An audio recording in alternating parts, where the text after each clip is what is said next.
In today's video, I'm going to be doing a Morgan Le Fay guide. I'm going to be going over her abilities, combos, builds, pros and cons, and then some tactics. I'm going to be talking about her passive first because it links into all of her other abilities. Whenever Morgan lands an ability on an enemy god, it marks them. This mark also appears on her sword.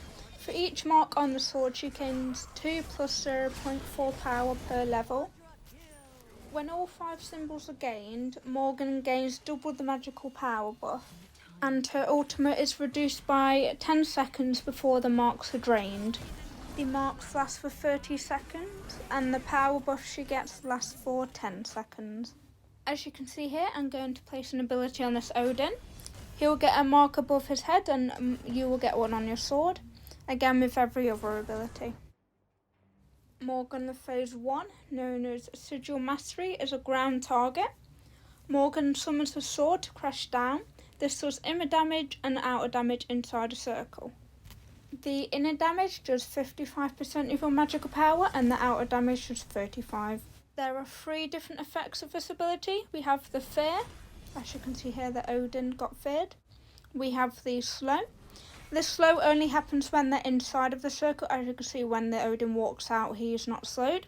And then we have free, which is a decoy, which attacks the enemy. However, the enemy will be able to one-shot it with a basic attack. A quick mention, this ability can go through walls, and each effect will mark an enemy. Because technically it's one ability, so you'd think it will only put 1 mark in, but each different effect puts 1 mark each onto the enemy god.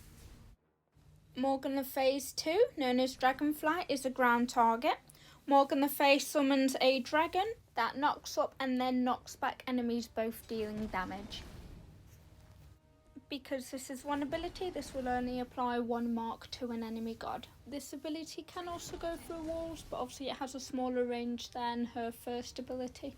Morgan's 3rd ability, known as Shroud of Wildfire, is a line ability. Morgan sends out a wildfire in a line with an explosion at the end. It's kind of like a hell one. The explosion at the end does stop on enemy gods. It can knock onto gods. Once the enemy god has been hit by this, the enemy god will have a debuff for 4 seconds and take increased damage. It's tick damage and it's 5% of your magical power. If an enemy god uses a movement ability in this time, or if Morgan Le Fay hits the enemy god affected by her basic attack, they will take the same damage again. As you can see, when enemies are also hit by this ability, Morgan Le Fay gains 16 up to 24% movement speed. This has a timer. Obviously you can see the aura around her feet. Now, because this ability locks onto gods, it can't go through walls fully, however it will be able to go through pathways. Morgan Le Fay's ultimate, known as Consuming Power, is a cone and line ability. This ability lasts for 4 seconds. Morgan rises into the air, consuming marks on enemy gods in the cone. After this, she can use 3 more powerful strikes. Consuming marks deal extra damage and they empower the strikes after that.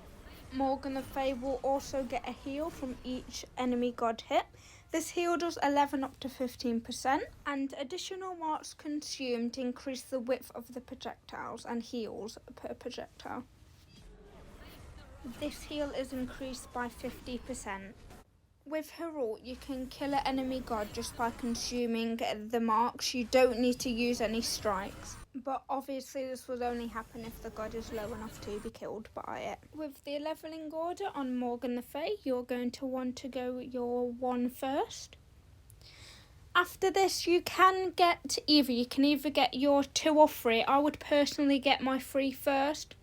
But if you want the extra movement speed, get your 3. If you want to be cautious for any gank, just get the knock up, so get her 2. With the maximising order on Morgan Le Fay, you're going to want to max your 1 first for the wave clear and damage. And then once again, whatever you're feeling. So if you want, you can max out your 2 for the damage, or upgrade your 3 for your movement speed. And then you'll want to upgrade your 5 whenever you can, so your ultimate. And then you'll finish off whatever you need to finish off, depending on which one you chose. For combos, you can do 1, 2, and then your 3. You can also do your 3 for the debuff, then your 2, and knock them back into your 1 for the damage. You can also do your 1 and then your 2. With a combination with your ult, you really want to use your 1 in either a fear or a slow, and then your 2, then your 3, and if they're still alive, finish them off with your ultimate. Moving on to builds, this is a good damage build for her. Then we have the lifesteal and sustain build, it also has great power. And this is a more cooldown build for her. These items can be a boots replace or can be used in a build if there's any missing items.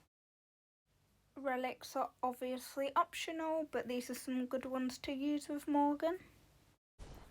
Moving on to pros and cons, I'll start with pros first. Morgan has good high area damage with great utility.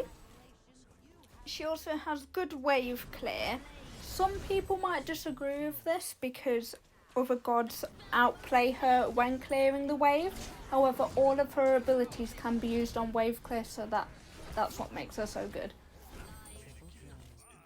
She also has great CC with her 1 and her 2 especially.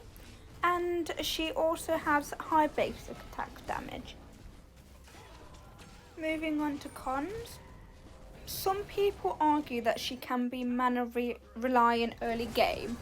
I don't really have an issue with this, but I can understand why people do, because if people are just spamming all of their abilities onto the wave or on enemies, then that's why. But I tend to just use 1 or 2 abilities on each wave. Her skill and hitboxes can be quite difficult to hit. I know this sounds a bit silly because all of her abilities are kind of easy to land except from her 3. But to actually play her well and be good in team fights, you do need to be landing everything. Even though Morgan the Fae does have movement speed in her 3, she doesn't directly have an escape ability, so that can be a con because it means she's easily ganked. Before I finish off with pros and cons, I just quickly want to mention that Morgan the Fae is getting a slight nerf, not nothing serious, it's just, I believe it's a nerf to her cooldown on her 1.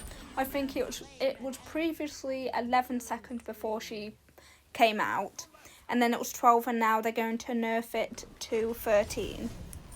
This was stated in patch notes, so if it doesn't happen, that's not my fault. Moving on to tactics with Morgan the Fae, when you're using your 1 on wave clear, use it around all the minions. I see some people using it on the front or back minions only, which is understandable because the inner damage does more damage than the outer damage. But when you're using it on all of the minions, it does more damage overall, and it helps you out the most. I'd say try and not to use your 2 on the wave early game, as long as you're in your tower safe. But if you are going to use it, then just be cautious, because if you're going to get ganked, obviously I've said before, you don't have an escape ability, so that knock up and knock back will be the only thing that saves you. This is the end of the guide. I hope it helped some people. Leave a comment down below what guide you want to see next. Thanks for watching.